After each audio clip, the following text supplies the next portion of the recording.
किताब खोलो, किताब खोलो, पढ़ो। से लो, पढ़ो। হে ডিয়ার সুপ্রিয় শিক্ষার্থীবৃন্দ, তুমিও কি কিতাব খুলে পড়া শুরু করতে পারতেছো না, কিংবা এই কথাটা বলার মতো তোমার কেউ নাই? তোমার কেউ না থাকলেও ফিজিক্স সান্টার্সের সুমন ভাই কিন্তু রয়ে গেছে। এই মুভি বা নাটক যেটাই হোক, সিনেমাতে আমরা যেরকম দেখলাম যে প্রেশারাইজ না করলে আসলে কেউই পড়তে বসতে চায় না। তো আমাদের এই যে দেখো ক্যাম্পাস ব্যাচে কিন্তু অলরেডি 4500 প্লাস শিক্ষার্থী আমাদের সাথে প্রস্তুতি নিচ্ছে। তাদের এখন এমন অবস্থা হয়েছে প্রেশারাইজ করতে হয় না, নিজে থেকেই কিতাব খুলে পড়া শুরু করে দিচ্ছে।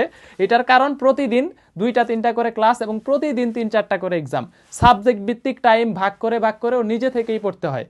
তো একটু প্রেশার নিয়ে এখন যদি কম্প্যাক্ট আকারে প্রস্তুতি গুছাইতে পারো, জাহাঙ্গীরনগর কিংবা হচ্ছে চট্টগ্রাম বিশ্ববিদ্যালয় কিংবা ঢাকা বিশ্ববিদ্যালয় কিংবা যতগুলা পরীক্ষা পরবর্তীতে হবে সবগুলাই কিন্তু ধুমধাম একটা পরীক্ষা দিতে পারবা। ঠিক আছে? তো তুমি যদি এখনো কিতাব খুলতে না পারো কিংবা এখনো পড়া শুরু করতে না পারো, তাহলে চলে আসো ক্যাম্পাস ব্যাচে। ইনশাল্লাহ তোমার কিতাব খুলে এটা বলারও দরকার হবে না, নিজে থেকেই কিতাব খুলে পড়া শুরু করে দিবে। ইনশাল্লাহ দেখা হবে বিজয়। আসসালামু আলাইকুম।